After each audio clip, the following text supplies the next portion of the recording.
Hello everyone, আসসালামু আলাইকুম। আজকে রেডি হতে হতে let's talk something about my weight lose journey. তো আমি এটা নিয়ে অনেক বেশি কমেন্ট পাই যে আমি কিভাবে ওয়েট লুজ করেছি এটা আপনারা জানতে চান।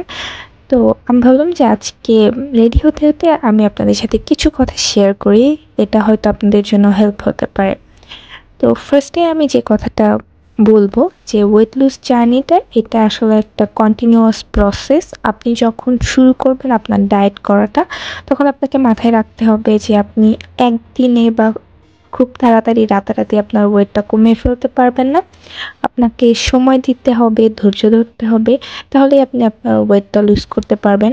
আমি আমার ওয়েটটাও 10 থেকে 12 কেজি ওয়েট লুজ করতে বেশ অনেকটা টাইম নিয়েছি।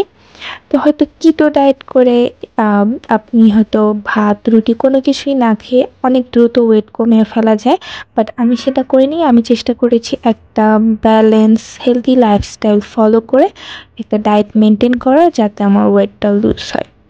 তো আমি আপনাদেরকে বলবো যে ফার্স্টে হয়তো আপনি একটা ডায়েট শুরু করা আপনাদের জন্য যদি কঠিন হয়ে যায়, একটু একটু করে শুরু করেন। ফার্স্টে আপনি সুগারটা অ্যাভয়েড করার চেষ্টা করেন।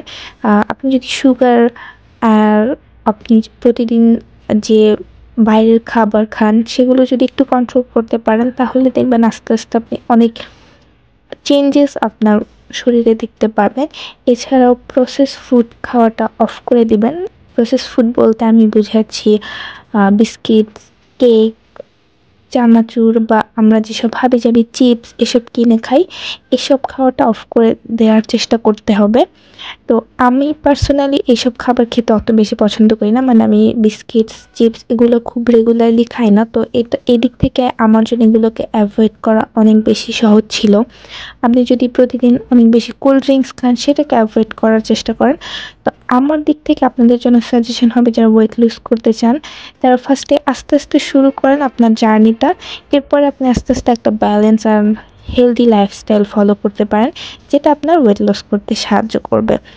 তো হোপফুলি আমার এই ইনফরমেশনগুলো আপনাদের কাজে লাগবে। তো আপনারা যদি ইন ডিটেলসে আরও ভিডিও চান, আমি চেষ্টা করব আপনাদের সাথে আমার ডায়েট প্রসিডিওরটা বা আমি কী কী স্টেপ ফলো করেছি সেটা আপনাদের সাথে শেয়ার করার জন্য। তো আমি আজকে রেডি হতে হতে আপনাদেরকে এই কথাগুলো শেয়ার করলাম। তো আজকের ভিডিও এই পর্যন্তই। ভিডিওটা কেমন লাগলো অবশ্যই আমাকে কমেন্ট করে জানাবেন। আল্লাহ হাফেজ।